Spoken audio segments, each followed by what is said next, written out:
পোলাও দিয়ে কোনো ভর্তা খেতে যে এত মজা লাগে এটা কিন্তু আমার জানা ছিল না, কারণ আমি আমার গ্রামের বাড়িতে কখনো পোলাও দিয়ে ভর্তা খেতে দেখিনি। যাই হোক, একটা আপুর রেসিপিতে আমি আজকে ভর্তাটা বানালাম। সেই আপু বলল যে তাদের এই ভর্তাটা বানালে পোলাও তো মাস্ট চাই, কারণ পোলাও দিয়েই তারা ভর্তাটা খেয়ে থাকেন। তো আমিও খেয়ে দেখলাম, আসলেই ভীষণ মজার। চলুন শুরু করা যাক আজকের ভর্তার রেসিপিটি।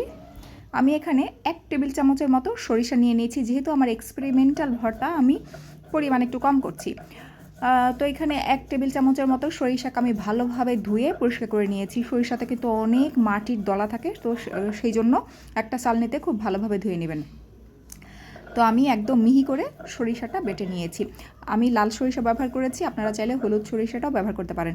এখানে 1 টুকরা রুই মাছ আমি ভেজে নিয়েছিলাম। এখন কাঁটাটা বেছে মাছগুলোকে এই সরিষার সাথে বেটে নিচ্ছি। আমি আগেই বললাম, যেহেতু আমার এক্সপেরিমেন্টাল ভর্তা, তাই আমি সব কিছুই অল্প পরিমাণে নিয়েছি। তো মাছটাকেও আমি সুন্দরভাবে একদম মিহি করেই বেটে নিয়েছি।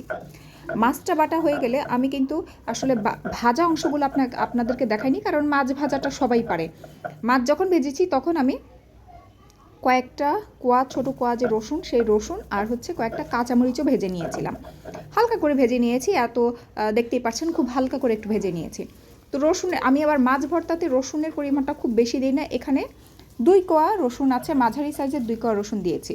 আর স্বাদ মতো কাঁচামরিচ, ঝালটা আপনার ইচ্ছা মতো দিবেন। আর পেঁয়াজটা কিন্তু ভেজে নিই, এটা কাঁচা আছে। আর পেঁয়াজটাকে আমি আধা ভাঙ্গা করে বেটে নিচ্ছি।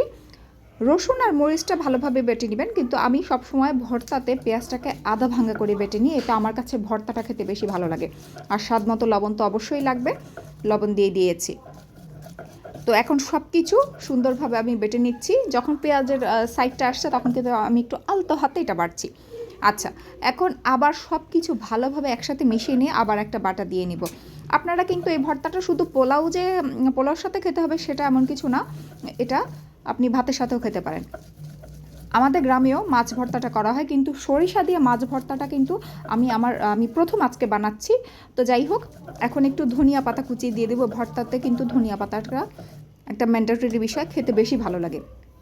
তো আমি একটু চেক করেছিলাম, আমার কাছে লবণটা কম মনে হয়েছিল, তাই আর একটু লবণ ধনিয়া পাতার সাথে দিয়ে দিয়েছিলাম। দিয়ে এখন ধনিয়া পাতাটাকেও বেটে নিচ্ছি। সব কিছু বাটা হয়ে গেলে একসাথে সুন্দর করে মিশিয়ে নিব। বিশেষ করেন আমি খেয়ে দেখেছি, সরিষার ঝাঁজ, কাঁচামরিচের ঝাঁজ খুবই মজা লেগেছে। আপনারা ট্রাই করে দেখবেন, এবং অবশ্যই পোলাওর সাথে ট্রাই করে দেখবেন যারা আগে কখনো পোলাওর সাথে এই ভর্তাটা খেয়ে দেখেননি। আমার তো ভীষণ ভালো লেগেছে, আশা করছি আপনাদেরও ভালো লাগবে। তবে আফসোস হচ্ছে এত কম বানালাম কেন। তো সবাইকে অসংখ্য ধন্যবাদ।